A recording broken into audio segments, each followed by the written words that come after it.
स्वागत है दोस्तों आपका हमारे इस YouTube चैनल पे।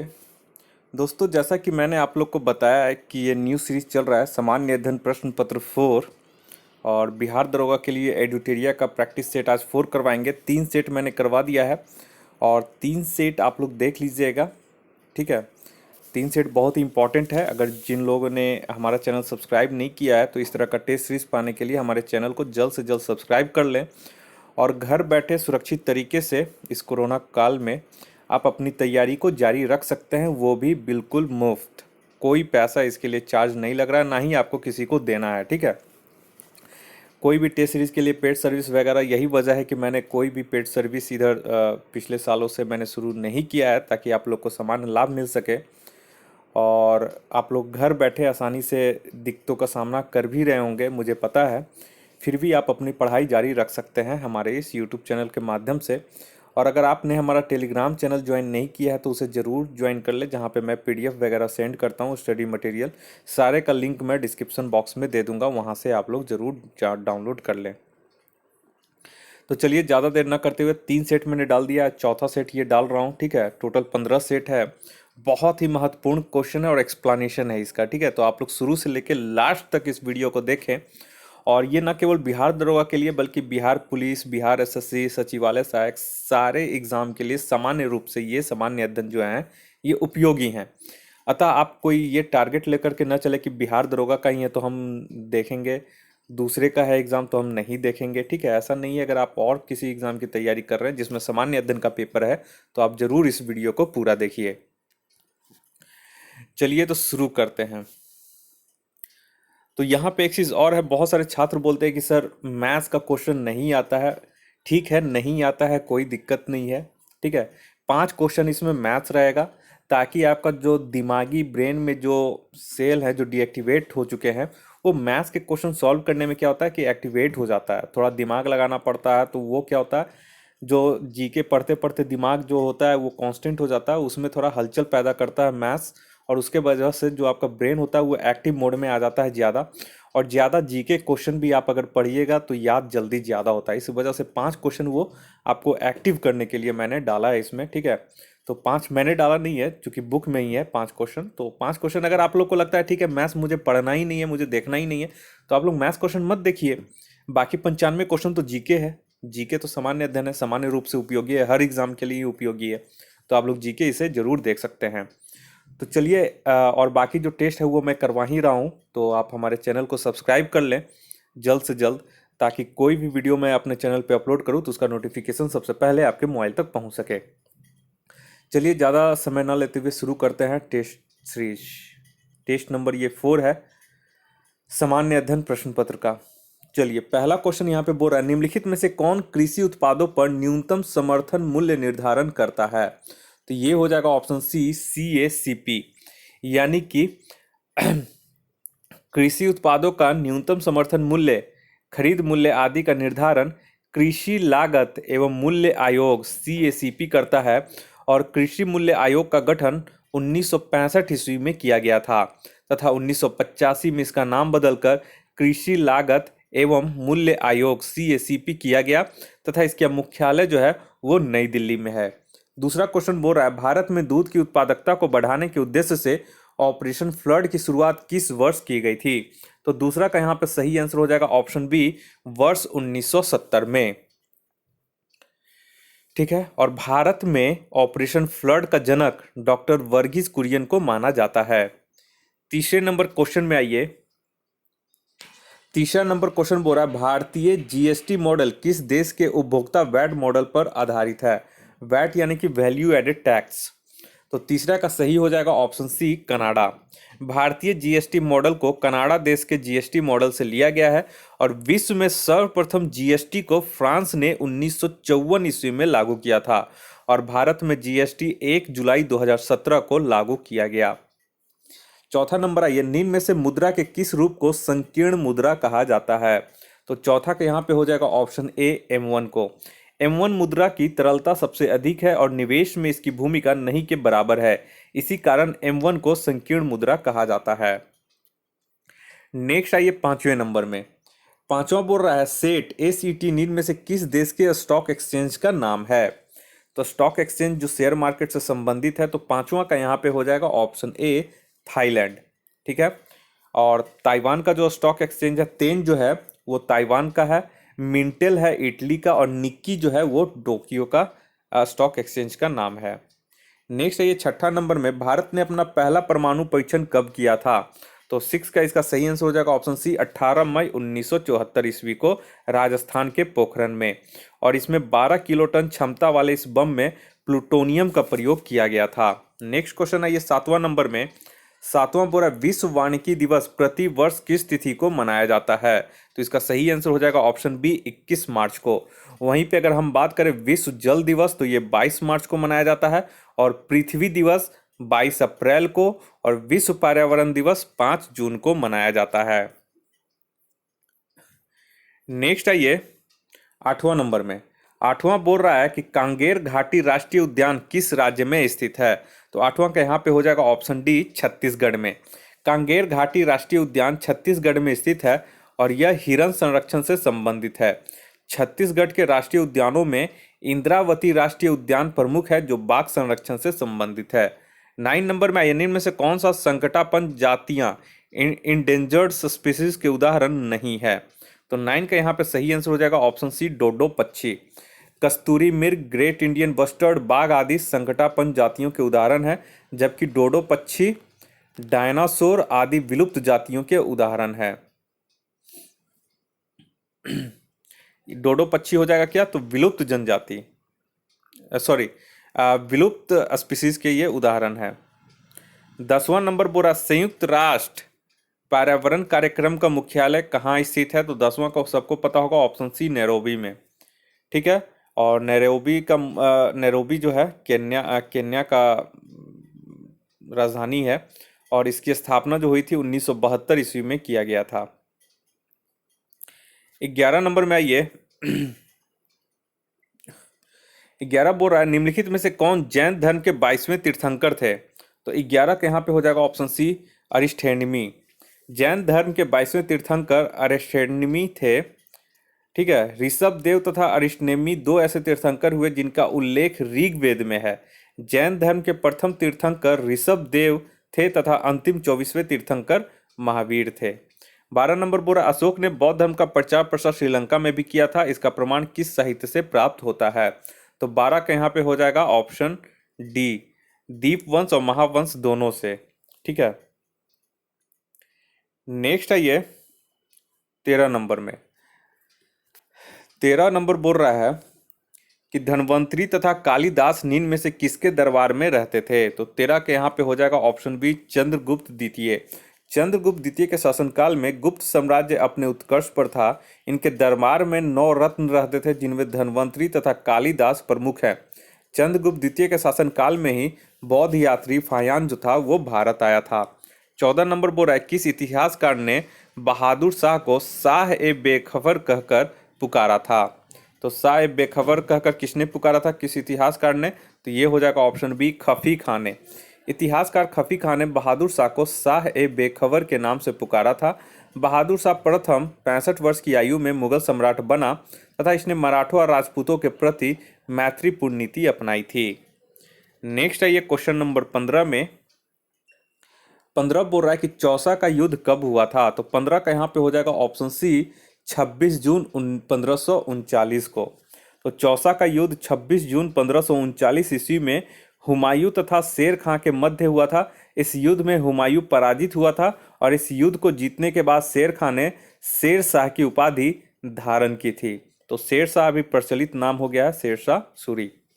16 नंबर आइए बंगाली भाषा में प्रकाशित होने वाला पहला समाचार पत्र निम्न में से कौन था? तो 16 का यहाँ पे हो जाएगा ऑप्शन बी दिग्दर्शन। पूरी तरह बंगाली भाषा में प्रकाशित होने वाला पहला समाचार पत्र दिग्दर्शन था और उद्दंड मार्तंड हिंदी में प्रकाशित होने वाला पहला अखबार था जो 1826 ईस्वी में प्रकाशित हुआ था, उद्दंड मार्तंड।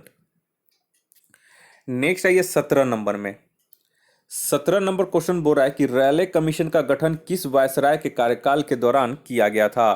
तो 17 का यहाँ पे हो जाएगा ऑप्शन सी लॉर्ड कर्जन के कार्यकाल में। भारत में शिक्षा संबंधित विकास के लिए रैले कमीशन का गठन 1902 ईस्वी में लॉर्ड कर्जन के शासनकाल में किया गया था। रैले की अध्यक्षता में ही विश्वविद्यालय आयोग की स्थापना की गई थी। 18 नंबर आइए, ब्रोकन विंग पुस्तक के लेखक निम्नलिखित में से कौन है? तो 18 का यहाँ पे हो जाएगा ऑप्शन बी, सरोजनी नायडू। इसे आप लोग याद रखिएगा। सरोजनी नायडू भारत की पहली महिला राज्यपाल थीं। इनके द्वारा लिखी गई पुस्तकों में सॉन्ग ऑफ इंडिया भी प्रमुख है। 19 नंबर में आइए, 19 नंबर बोल रहा है, अहमदाबाद मिल मजदूर हड़ताल के बाद मिल मालिकों के द्वारा कितने प्रतिशत बोनस देना स्वीकार किया गया था? तो 19 का यहाँ पे हो जाएगा ऑप्शन डी, 35%। अहमदाबाद मिल मजदूर हड़ताल 1918 में मिल मजदूरों और मिल मालिकों के बीच हुआ था और यह, हाँ तो यहाँ पे देख लीजिए कितना था, 35% देना स्वीकार किया था। और यह अहमदाबाद मिल मजदूर हड़ताल 1918 में मिल मजदूरों और मिल मालिकों के बीच हुआ तथा यह तथा यह तथा यह हड़ताल प्लेग बोनस विवाद को लेकर था। इस हड़ताल में गांधी जी की भूमिका सराहनीय रही तथा उनके द्वारा किया गया अनशन के बाद मिल मालिकों ने 35% बोनस देना स्वीकार किया था। 20 नंबर में आइए, इंडियन सोसाइटी संगठन की स्थापना किसके द्वारा किया गया था? तो 20 का यहाँ पे हो जाएगा ऑप्शन बी, आनंद मोहन बोस के द्वारा। इंडियन सोसाइटी की स्थापना 1872 ईस्वी में आनंद मोहन बोस के द्वारा किया गया था। कुछ प्रमुख संगठन तथा उनके संस्थापक निम्न है। वहीं पे संस्था है लैंड होल्डर सोसाइटी, इसके संस्थापक द्वारिकानाथ टैगोर हैं। ईस्ट इंडिया एसोसिएशन के संस्थापक दादा भाई नौरोजी हैं और इंडियन एसोसिएशन के संस्थापक सुरेंद्र नाथ बनर्जी हैं और सर्वेंट ऑफ इंडिया सोसाइटी के संस्थापक गोपाल कृष्ण गोखले हैं। तो ये सारा कुछ इसमें इंपॉर्टेंट है और इसी से घुमा फिरा के क्वेश्चन आता है। नेक्स्ट है ये 21 नंबर में, बोरा निम्नलिखित में भारतीय राष्ट्रीय कांग्रेस का कौन सा अधिवेशन गांव में संपन्न प्रथम अधिवेशन था? तो 21 का यहाँ पे हो जाएगा ऑप्शन सी, 50वां। और 50वां अधिवेशन जो था वो प्रथम था, वो जो गांव में संपन्न हुआ और इसका आयोजन फैजपुर बंगाल में 1937 में किया गया था, जिसकी अध्यक्षता जवाहरलाल नेहरू द्वारा किया गया था। 22 नंबर आइए, किस संधि के द्वारा तृतीय आंग्ल मैसूर युद्ध समाप्त किया गया? तो 22 के यहाँ पे बहुत बार ये क्वेश्चन आ चुका है, तो इसका हो जाएगा ऑप्शन बी, श्रीरंगपट्टनम की संधि के द्वारा। और तृतीय आंग्ल मैसूर युद्ध जो था वो 1790 से 1792 तक चला था और इस युद्ध में टीपू सुल्तान की हार हुई थी तथा इसे श्रीरंगपट्टनम की संधि द्वारा समाप्त किया गया और इस समय भारत के गवर्नर जनरल जो थे वो लॉर्ड कर्नवालिस थे। नेक्स्ट आइए 23 नंबर में, किस वर्ष जजिया कर को पुनः लागू किया गया था? तो 23 का यहाँ पे जो सही आंसर हो जाएगा वो हो जाएगा हमारा 23 का जो सही हो जाएगा, कहाँ चला गया इसका ऑप्शन, हाँ सॉरी, 23 का जो सही आंसर हो जाएगा ऑप्शन बी हो जाएगा 1689 यानी 1679 में। प्रथम जजिया कर को प्रथम बार मुगल सम्राट अकबर के द्वारा 1564 में समाप्त कर दिया गया था, ठीक है। परंतु 1689 ईस्वी में औरंगजेब ने पुनः इसे लागू कर दिया था और औरंगजेब को जिंदा पीर तथा शाही दरवेश भी कहा जाता है, ठीक है। नेक्स्ट आइए 24 नंबर में, 24 नंबर यहाँ पे बोल रहा है कि 1857 की क्रांति का नेतृत्व इलाहाबाद में किसके द्वारा किया गया था? तो 24 का यहाँ पे हो जाएगा ऑप्शन बी, लियाकत अली के द्वारा, ठीक है। और इनका दमन करने वाला कौन था कर्नल? तो वो था अंग्रेजी कर्नल नील था।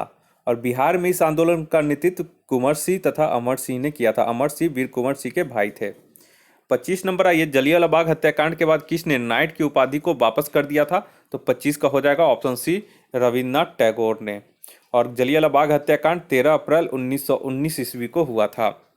नेक्स्ट है ये 26 नंबर में, 26 बोरा प्रथम विश्व कप हॉकी का आयोजन किस वर्ष किया गया था? तो 26 के यहाँ पे हो जाएगा ऑप्शन सी, वर्ष 1971 में स्पेन में इसका आयोजन किया गया था, जिसमें पाकिस्तान ने स्पेन को 1-0 से हराकर जीत लिया था इस ट्रॉफी को। तो ये इंपॉर्टेंट क्वेश्चन है। 27 नंबर आइए, संयुक्त राष्ट्र के प्रथम महासचिव ट्रिग वैली का संबंध किस देश से था? तो ट्रिग वैली का संबंध किस देश से था? तो 27 का यहाँ पे सही हो जाएगा ऑप्शन सी, नॉर्वे से। संयुक्त राष्ट्र के प्रथम महासचिव ट्रिग वैली ली का संबंध नॉर्वे देश से था और इनका कार्यकाल 1946 से 1952 तक था। नेक्स्ट है ये 28 नंबर में, 28 बोल रहा है कि प्रसिद्ध अभिनेत्री वैजयंती माला का संबंध किस शास्त्रीय नृत्य से था? तो 28 का हो जाएगा ऑप्शन डी, भरतनाट्यम से। और इसके और भी प्रमुख जो कलाकार हैं वो हैं यामिनी कृष्णमूर्ति, एस के सरोज और लीला सैमसन। ये सभी नाम जो हैं बहुत प्रमुख हैं। 29 नंबर में बोल रहा है निम्नलिखित में से सही मिलान नहीं है। तो कौन सा इसमें सही मिलान नहीं है? तो 29 का ऑप्शन डी हो जाएगा। ये जो है सही मिलान नहीं है। शंकर दयाल शर्मा का समाधि स्थल का नाम जो है वो कर्म भूमि है, और बी आर अम्बेडकर के समाधि का नाम जो है वो चैत्रा भूमि है। तो ये दोनों आप लोग याद रखिएगा, ठीक है। शंकर दयाल शर्मा की समाधि स्थल का नाम है कर्म भूमि, और डॉक्टर भीमराव अंबेडकर के समाधि स्थल का नाम है चैत्रा भूमि। चलिए 30 नंबर में आइए। 30 बोरा भारत ने मंगलयान का सफल प्रक्षेपण किस लॉन्च वाहन के द्वारा किया था? तो 30 का यहाँ पे हो जाएगा option B PSLV axle C-25, और मंगलयान का प्रक्षेपण 2013 ईस्वी में PSLV एक्सल C-25 के द्वारा किया गया था इसरो द्वारा। 31 नंबर आइए। अधिकतम जैव विविधता वाला प्रदेश निम्नलिखित में से किस प्रकार का होता है? तो 31 के यहाँ पे हो जाएगा ऑप्शन डी उष्णकटिबंधीय। नेक्स्ट आइए 32 नंबर में ग्रीन हाउस प्रभाव का अर्थ क्या है? तो 32 के यहाँ पे हो जाएगा ऑप्शन ए वायुमंडलीय कार्बन डाइऑक्साइड के कारण सौर ऊर्जा का विपाशन। यानी कि ग्रीन हाउस प्रभाव का अर्थ है कि वायुमंडलीय कार्बन डाइऑक्साइड के कारण सौर ऊर्जा का विपाशन। मतलब कि क्या होता है कि इसमें कार्बन डाइऑक्साइड की मात्रा और जल वाष्प की मात्रा बढ़ने से ग्रीन हाउस गैस इफेक्ट हो जाता है, जिससे ग्लोबल वार्मिंग की समस्या उत्पन्न हो जाती है। नेक्स्ट है ये 33 नंबर में। 33 बोल रहा है निम्नलिखित में से कौन गैर परंपरागत ऊर्जा स्रोत नहीं है? गैर परंपरागत। तो 33 का यहाँ पे सही हो जाएगा ऑप्शन ए जो है परमाणु ऊर्जा। ये गैर परंपरागत ऊर्जा का स्रोत नहीं है। नेक्स्ट है ये 34 नंबर में। देशों के विभिन्न समूहों में किसके साथ अरुणाचल प्रदेश की सीमाएं लगती हैं? तो 34 का यहाँ पे हो जाएगा ऑप्शन सी भूटान, चीन और म्यांमार।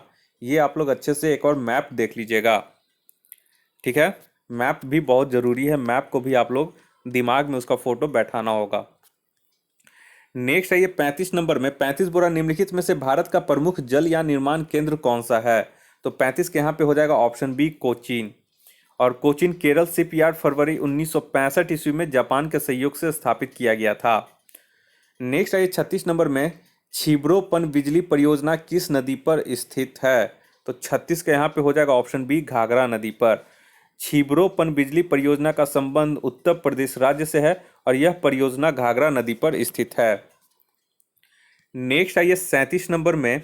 37 बोरा कपास के उत्पादन में भारत का स्थान विश्व में कौन सा है? तो 37 का यहाँ पे हो जाएगा ऑप्शन बी द्वितीय। कपास के उत्पादन में भारत का स्थान दूसरा है, पहले स्थान पर चीन है, और भारत में विश्व के कुल कपास का लगभग 16% उत्पादन होता है। 38 नंबर बोल रहा है भारत में सीमा सड़क संगठन की स्थापना किस वर्ष किया गया था? ठीक है, तो 38 के यहाँ पे हो जाएगा ऑप्शन सी वर्ष 1962 ईस्वी में, और इसका उद्देश्य सीमावर्ती क्षेत्रों में सड़क निर्माण को बढ़ावा देना था। नेक्स्ट है 39 नंबर में।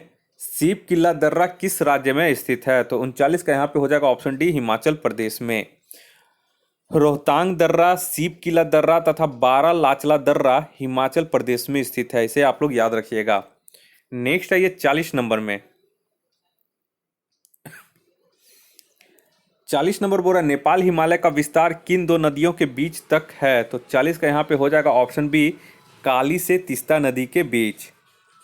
नेक्स्ट है ये 41 नंबर में। भारतीय संविधान के संवैधानिक उपचारों के अधिकार को भारतीय संविधान की आत्मा और हृदय किसने कहा था?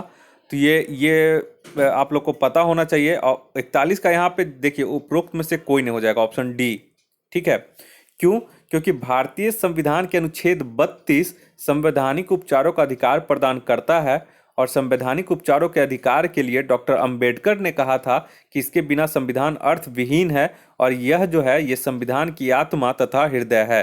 तो यहाँ पे डॉक्टर भीमराव अंबेडकर होता, जिसमें ऑप्शन में से कोई नहीं, इसलिए ऑप्शन डी इसका सही हो जाएगा। 42 नंबर में आइए। पंचायत चुनाव कराने हेतु निर्णय किसके द्वारा लिया जाता है? तो 42 के यहाँ पे देखिए अभी जैसे पंचायत चुनाव है, बिहार में पंचायत चुनाव होने वाला था, तो चुनाव आयोग जो है उसका बहुत वो बोल रहा था चुनाव करवाएंगे, लेकिन कोरोना केस बढ़ने के कारण रद्द कर दिया गया। तो बताइए कि निर्णय कौन लेता है कि पंचायत चुनाव कराने हेतु निर्णय किसके द्वारा लिया जाता है? तो 42 का यहाँ पे होता है राज्य सरकार के द्वारा, ठीक है। राज्य सरकार के द्वारा ये निर्णय लिया जाता है। तो पंचायत के चुनाव से संबंधित सभी विषयों पर कानून बनाने का अधिकार राज्य विधानमंडल का होता है। पंचायतों के चुनाव का निर्णय राज्य सरकार द्वारा लिया जाता है तथा राज्य चुनाव आयोग राज्य में चुनाव करवाता है। तो सरकार ने फिलहाल चुनाव टाल दिया है, ठीक है। इस वजह से अब 15 दिन के बाद बिहार में जो चुनाव है वो टाला गया है, ठीक है। 43 नंबर में ये आर्थिक नियोजन किस सूची का विषय है? तो 43 का यहाँ पे हो जाएगा ऑप्शन सी, समवर्ती सूची का विषय है। आर्थिक नियोजन समवर्ती सूची का विषय है। समवर्ती सूची पर कानून बनाने का अधिकार केंद्र तथा राज्य दोनों को है, और और शिक्षा, वन आदि भी समवर्ती सूची के विषय में शामिल हैं। तो शिक्षा और पूछ देता है, कभी वन पूछ देता है, ठीक है।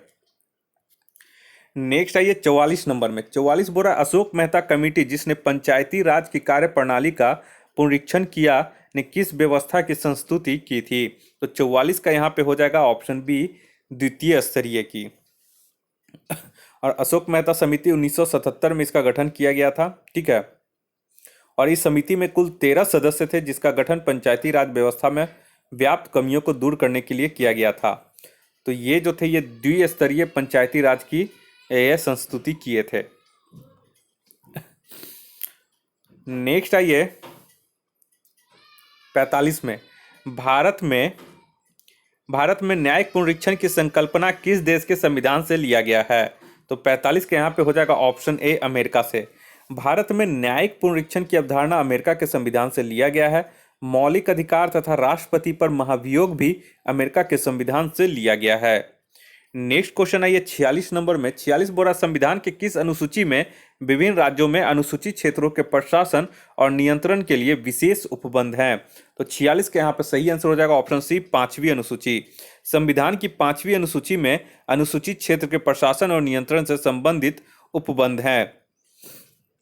और एक चीज नोट कर लीजिएगा, इसमें असम, मेघालय, त्रिपुरा, मिजोरम राज्यों के जनजातीय क्षेत्रों के प्रशासन के बारे में जानकारी जो है वो 6ठी अनुसूची में है।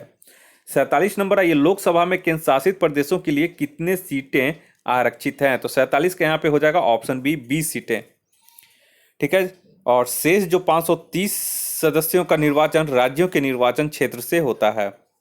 48 नंबर में आइए।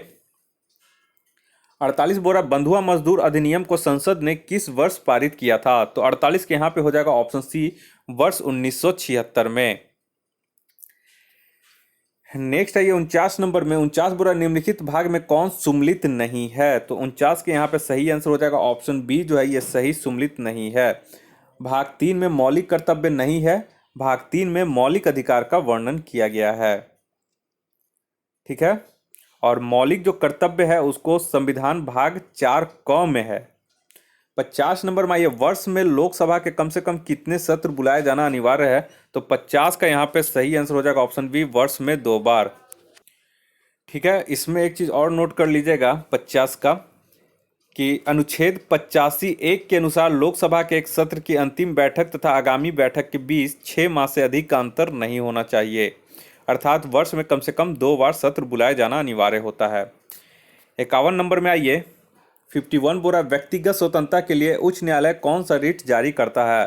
तो 51 के यहाँ पे हो जाएगा ऑप्शन सी, बंदी प्रत्यक्षीकरण। संविधान के अनुच्छेद 226 के अनुसार उच्च न्यायालय व्यक्तिगत स्वतंत्रता के लिए बंदी प्रत्यक्षीकरण रीट को जारी करता है, यहाँ पे उच्च न्यायालय, ठीक है। नेक्स्ट आइए 52 नंबर में। 52 बोल रहा है संपत्ति के अधिकार को किस वर्ष मौलिक अधिकार से हटाया गया था? तो 52 का यहाँ पे हो जाएगा ऑप्शन बी, वर्ष 1978 ईस्वी में। 44वां संविधान संशोधन 1978 के द्वारा संपत्ति के अधिकार को मौलिक अधिकार से हटाया गया और इसे कानूनी अधिकार 300 में शामिल किया गया। 53 में आइए। 53 नंबर बोल रहा है ए रिवर्स सूत्र पुस्तक के लेखक कौन है? तो 53 का यहाँ पे सही हो जाएगा ऑप्शन सी, गीता मेहता। ए रिवर्स सूत्र गीता मेहता द्वारा लिखित और 1993 में प्रकाशित कहानियों का संग्रह है। पुस्तक की कहानियां एक भौगोलिक संदर्भ, नर्मदा नदी और भारतीय समाज के भीतर विविधता के विषय वर्तमान और अतीत दोनों से जुड़ी हुई हैं। 54 नंबर में आइए। एमनेस्टी इंटरनेशनल को किस वर्ष शांति का नोबेल पुरस्कार दिया गया था? तो 54 के यहाँ पे हो जाएगा ऑप्शन डी, वर्ष 1977 ईस्वी में। और इसका मुख्यालय जो है ये लंदन में है और इसका गठन जो किया गया था ये 1961 ईस्वी में किया गया था। नेक्स्ट है ये 55 नंबर में। 55 बोल रहा है इन्याक था, तो इन्याक क्या था? तो यह एक इलेक्ट्रॉनिक कंप्यूटर था। 56 में आइए, हाल ही में किस राज्य सरकार ने मेजर ध्यानचंद स्टेडियम योजना की शुरुआत की है? तो 56 का यहाँ पे सही आंसर हो जाएगा ऑप्शन बी, राजस्थान ने। राजस्थान सरकार ने अपने राज्य के युवाओं में खेल के भागीदार को बढ़ाने के उद्देश्य से इस योजना की शुरुआत की है। यह योजना ब्लॉक तथा जिला स्तर पर लागू की जाएगी। नेक्स्ट आइए 57 में। 57 बोल रहा है कि बीसीसीआई ने खेल इतिहास में पहली बार किस ट्रॉफी के 2020-21 सत्र को रद्द करने का फैसला किया है? तो पहली बार किया है, तो ये हो जाएगा ऑप्शन सी, रणजी ट्रॉफी। ठीक है, और इस खेल का जो आयोजन पहली बार किया गया था वो 1934-35 में किया गया था। 58 आइए, हाल ही में किस राज्य ने विधानसभा चुनाव में मतदान प्रतिशत को बढ़ाने हेतु वोट बंदी अभियान की शुरुआत की है? तो 58 का यहाँ पे हो जाएगा ऑप्शन ए, केरल। नेक्स्ट आइए 59 नंबर में। 59 बोरा, किस भारतीय मुक्केबाज को AIBA के चैंपियंस एंड वेटरन समिति का अध्यक्ष नियुक्त किया गया है? तो 59 का यहाँ पे हो जाएगा ऑप्शन सी, मेरी कॉम को। ठीक है, नेक्स्ट आइए 60 नंबर में। 10 लाख से कम आबादी वाले शहरों में ईज ऑफ लिविंग 2020 की सूची में कौन सा शहर पहले स्थान पर है? तो 60 का यहाँ पे सही हो जाएगा ऑप्शन ए, शिमला। ठीक है, और 10 लाख से यहाँ पे देखिए 10 लाख से कम आबादी वाले में और अगर बात करें तो इसमें हो जाएगा श्रेणी में शिमला पहले और भुवनेश्वर दूसरे स्थान पे है। तो दोनों आप लोग याद रखिएगा। 61 नंबर में आइए। 61 बोल रहा है, हाल ही में किस देश ने बहुराष्ट्रीय अभ्यास डेजर्ट फ्लैग की मेजबानी की है? देखिए, इसका करंट जो अफेयर्स है पूरा लेटेस्ट है, पूछा जा सकता है। ठीक है, बहुत ही महत्वपूर्ण है। तो 61 के यहाँ पे हो जाएगा ऑप्शन बी, UAE के साथ। मार्च 2021 में संयुक्त अरब अमीरात UAE की मेजबानी में युद्धाभ्यास डेजर्ट फ्लैग 6 का आयोजन अल दाफरा एयरबेस पर किया गया। यह UAE की मेजबानी में आयोजित एक वार्षिक बहुराष्ट्रीय बड़ा युद्धाभ्यास है। इसमें भारतीय वायुसेना ने पहली बार भाग लिया है। 62 नंबर में आइए। 62 बोरा, रॉबर्ट इरविन ने wild life photographer of the year 2020 का पुरस्कार जीता है। उनकी तस्वीर का शीर्षक क्या था? तो 62 का हो जाएगा ऑप्शन बी, बुश फायर। ठीक है, और बुश फायर और जो कि ये पुरस्कार 2020 में विनाशकारी ऑस्ट्रेलियाई बुश फायर की तस्वीर है। 63 में आइए। 30वां बिहारी पुरस्कार 2021 से किसे सम्मानित किया गया है? तो ये पिछले भी वीडियो में मैंने अभी हाल ही में बताया है, और ये किसके द्वारा दिया गया इसका सारा डिटेल मैंने भेज दिया है। तो ऑप्शन ए हो जाएगा, मोहन कृष्ण वोहरा। ठीक है, और 30वां बिहारी पुरस्कार राजस्थान के किसी लेखक को हिंदी में लेखन के लिए दिया जाता है। और 30वां बिहारी पुरस्कार से मोहन कृष्ण वोहरा को सम्मानित किया गया। यह सम्मान उनकी पुस्तक तस्लीमा संघर्ष और साहित्य के लिए मिला है। 64 नंबर आइए। चर्चित पुस्तक वहाना मास्टर क्लास के लेखक कौन है? तो 64 का यहाँ पे सही हो जाएगा ऑप्शन डी, अल्फ्रेडो कोवेल्ली। और इस पुस्तक को स्कोलास्टिक इंडिया द्वारा सचित्र प्रकाशित किया गया है। 65 नंबर में आइए। 65 बोल रहा है, हाल ही में श्री तुर्लापति कुटुंबा राव का निधन हो गया। इनका संबंध किससे था? तो 65 के यहाँ पे सही आंसर हो जाएगा ऑप्शन ए, यह एक तमिल पत्रकार थे और पद्मश्री पुरस्कार से भी सम्मानित हैं। 66 नंबर में आइए। किस राज्य सरकार ने पानी और मिट्टी की टेस्टिंग करने के लिए कृषि संजीवनी वैन की शुरुआत की है? तो 66 के यहाँ पे हो जाएगा ऑप्शन डी, कर्नाटक। 67 में आइए। 67 बोल रहा है कि दावोस संवाद 2021 का आयोजन किस संस्था द्वारा किया गया? तो इंपॉर्टेंट क्वेश्चन है। 67 का यहाँ पे हो जाएगा ऑप्शन बी, विश्व आर्थिक मंच के द्वारा, वर्ल्ड इकोनॉमिक फोरम। 68 नंबर में आइए। बोरा, आर्थिक समीक्षा 2020-21 से संबंधित तथ्य पर विचार करें और उपयुक्त में से कौन सा कथन सत्य है? तो 3 कथन दिया गया है। तो 68 का यहाँ पे सही हो जाएगा ऑप्शन ए, केवल 1 और 2 जो है सही है, तीसरा जो है वो गलत है। 69 में आइए। बोरा, आरबीआई ने मार्च 2021 में किस बैंक पर 2 करोड़ रुपए का जुर्माना लगाया है? तो 69 का यहाँ पे हो जाएगा ऑप्शन बी, एसबीआई पर। आरबीआई ने एसबीआई पर बैंकिंग विनिमय अधिनियम 1949 की धारा 10 के कुछ प्रावधानों में उल्लंघन के लिए 2 करोड़ रुपए का जुर्माना लगाया है। नेक्स्ट है ये 70 नंबर में 70 बुरा हाल ही में किसे दुनिया के सबसे प्रदूषित राजधानी घोषित किया गया है? तो 70 के यहाँ पे हो जाएगा ऑप्शन सी, नई दिल्ली। और दुनिया का, हाँ, हाल ही में दुनिया का सबसे प्रदूषित राजधानी घोषित किया गया है तो नई दिल्ली हो जाएगा। यहाँ पे देखिए वायु गुणवत्ता रिपोर्ट 2020 के अनुसार दुनिया का सबसे प्रदूषित राजधानी नई दिल्ली को घोषित किया गया है, जबकि दुनिया का सबसे प्रदूषित शहर शिनजियांग को घोषित किया गया है। तो आप लोग ध्यान रखिएगा, तुरंत कमेंट कर देते हैं कि सर ये क्वेश्चन गलत है, ये है। आप लोग ध्यान रखिएगा, क्वेश्चन हमेशा सही से पढ़िएगा। प्रदूषित अगर राजधानी पूछेगा, दुनिया का सबसे प्रदूषित राजधानी, तो उसमें नई दिल्ली हो जाएगा। और दुनिया का सबसे प्रदूषित शहर पूछेगा तो शिनजियांग घोषित किया गया है चाइना का। 71 नंबर में आइए, हाल ही में किस राज्य ने फल उत्पादन को बढ़ाने के लिए फ्रेश फ्रूट मेक मूवमेंट की शुरुआत की है? तो 71 का इसका सही आंसर हो जाएगा ऑप्शन डी, महाराष्ट्र ने। नेक्स्ट आइए 72 में, 72 बोरा महिलाओं के सुरक्षा हेतु किस राज्य सरकार ने अभयम ऐप लॉन्च किया है? तो 72 का यहाँ पे हो जाएगा ऑप्शन ए, आंध्र प्रदेश। ठीक है। और आंध्र प्रदेश राज्य सरकार ने सार्वजनिक परिवहन में यात्रा करते समय विशेषकर ऑटो रिक्शा किसी भी आपात स्थिति में महिलाओं और बच्चों की सुरक्षा सुनिश्चित करने के उद्देश्य से अभयम ऐप लॉन्च किया है। 73 नंबर में आइए,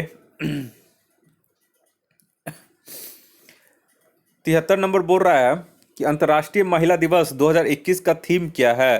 तो 73 के यहाँ पे हो जाएगा option D, women in leadership and equal future in a covid world. ठीक है। और ये कब मनाया जाता है? तो 8 मार्च को। नेक्स्ट है 74 नंबर में, हाल ही में दुनिया के सबसे पुराने जानवर का जीवाश्म किस राज्य से प्राप्त हुआ है? तो 74 के यहाँ पे हो जाएगा ऑप्शन सी, मध्य प्रदेश में।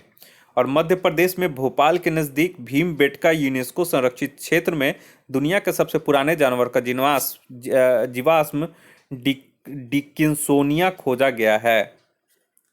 नेक्स्ट है 75 में, बोला वर्ष 2020 में एफडीआई का सबसे बड़ा प्राप्तकर्ता देश कौन बना? तो ये आप लोग याद रखिएगा, 75 हो जाएगा ऑप्शन सी, चीन।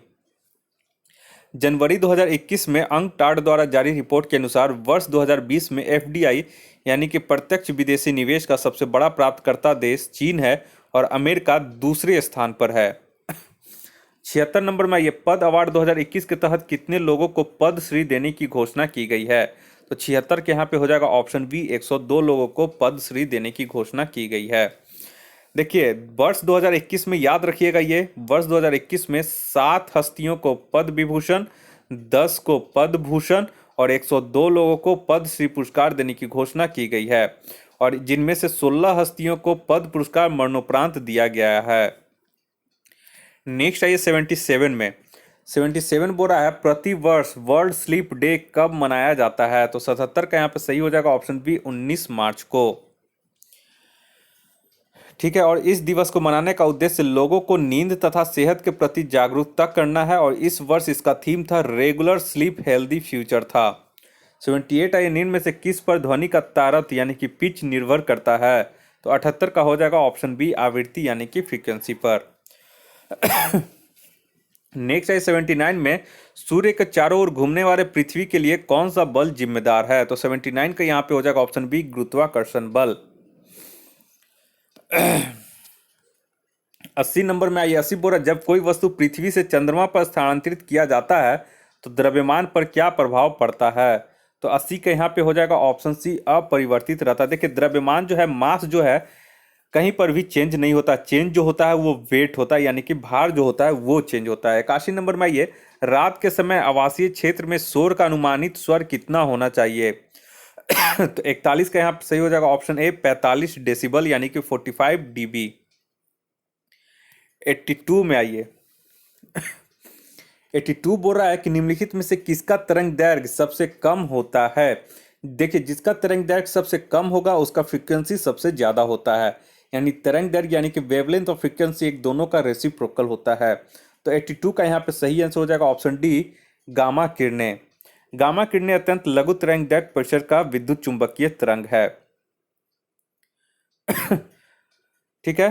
और गामा किरणों की जो वेदन क्षमता होती है ये सर्वाधिक होती है।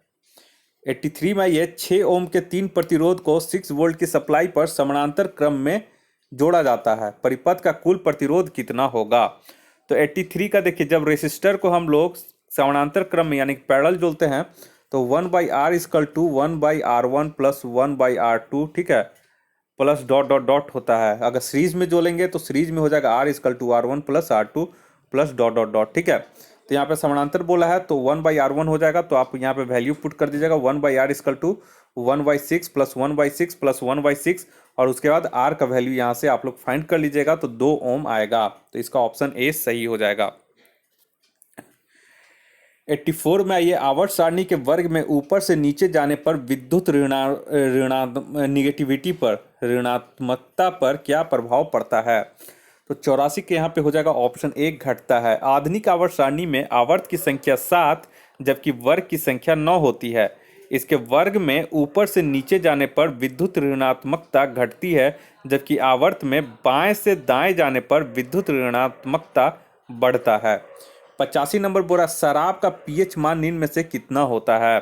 तो 85 के यहाँ पे हो जाएगा ऑप्शन बी 2.8, यानी कि ये एसिडिक होता है।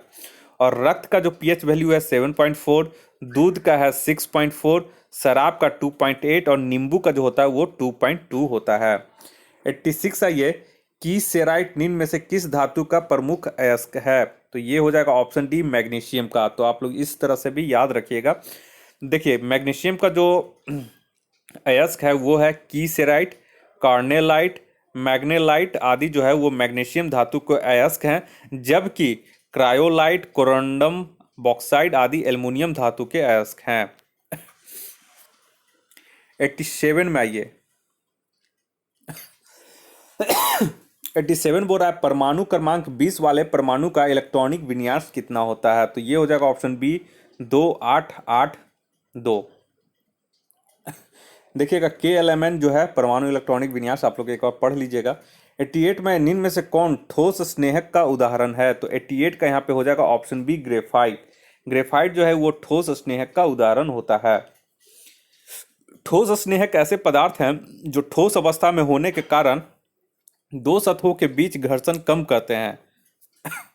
89 है, ये निम्न विकल्पों में किसका ज्वलन ताप सबसे कम है? सबसे कम है तो 89 का यहाँ पे हो जाएगा ऑप्शन डी, पेट्रोल का जो है वो ज्वलन ताप सबसे कम है।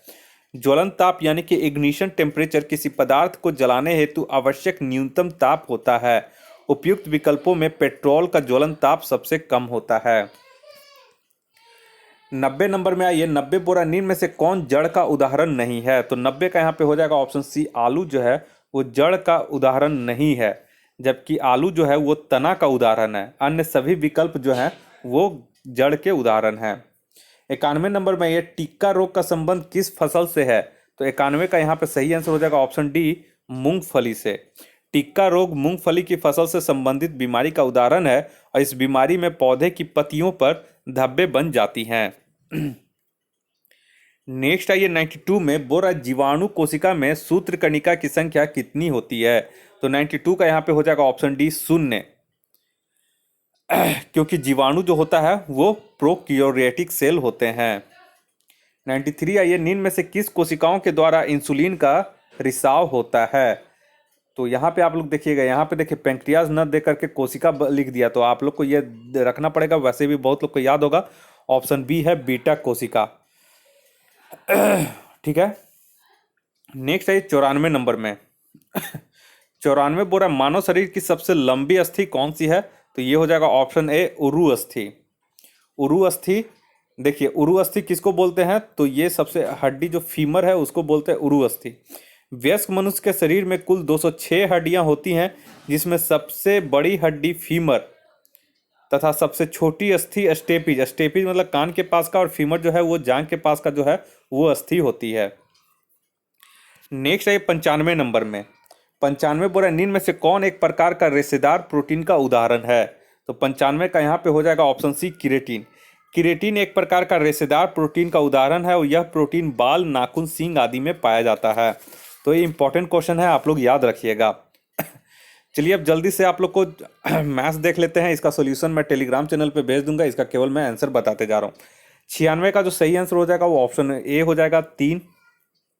97 का जो सही आंसर हो जाएगा ये हो जाएगा ऑप्शन 97 का यहाँ पे जो सही आंसर हो जाएगा इसका आपका आंसर, 1 मिनट मैं चेक कर लेता हूँ। ऑप्शन यहाँ पे 2 होगा, ठीक है, ऑप्शन बी हो जाएगा। नहीं 1 मिनट, सॉरी, 1/a+c है ना, तो इसका ए आएगा, ठीक है। आंसर इसका 97 का ऑप्शन ए होगा, ठीक है। एक बार आप लोग इसे बनाकर चेक कर लीजिएगा, इजी है। 98 नंबर में आइए। 98 नंबर का जो सही आंसर है इसका सही आंसर हो जाएगा ऑप्शन बी, 4% हानि पर। 99 नंबर है, 99 नंबर का सही आंसर हो जाएगा ऑप्शन ए, ₹4000। और इस टेस्ट का आखिरी क्वेश्चन जो है 100 नंबर, इसका सही आंसर हो जाएगा ऑप्शन डी, 1:2। तो इस तरह से करके ये टेस्ट नंबर कंप्लीट हो चुका है। न्यू सीरीज है ये, और आप हमारे चैनल को जरूर सब्सक्राइब कर ले इस तरह का बेहतरीन टेस्ट सीरीज पाने के लिए, ताकि आप हर एग्ज़ाम में अच्छा परफॉर्मेंस कर सकें। और ये टेस्ट सीरीज भी आपको क्वेश्चन से ही पता चल गया होगा कि बहुत इंपॉर्टेंट क्वेश्चन है, और एरर भी बहुत कम है इसमें, इस वजह से ये बहुत ही महत्वपूर्ण हो जाता है। तो अगर आप हमारे चैनल को सब्सक्राइब कर लेंगे तो जो भी मैं वीडियो अपलोड करूंगा उसका नोटिफिकेशन तुरंत आपके मोबाइल तक पहुंच सकेगा, और आप हमारे इस वीडियो का टेस्ट सीरीज समय रहते देख सकेंगे। इस वीडियो को देखने के लिए आप लोग का बहुत बहुत शुक्रिया। आपका दिन मंगलमय हो। धन्यवाद।